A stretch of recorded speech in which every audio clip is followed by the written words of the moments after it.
জয় শ্রী রাধে। সুপ্রিয় গৌর ভক্তবৃন্দ, সকলকে রাধাষ্টমীর শুভেচ্ছা। তো রাধাষ্টমীর ব্রত কবে পালন করতে হবে এবং রাধাষ্টমীর ব্রত পালনের মাহাত্ম্য কি জেনে নিই।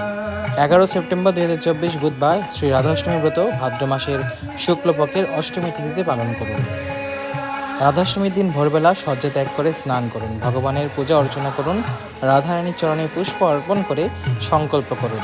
মধ্যাহ্ন পর্যন্ত উপবাস পালন করুন, অথবা আপনি চাইলে সমস্ত দিন উপবাস রাখতে পারেন।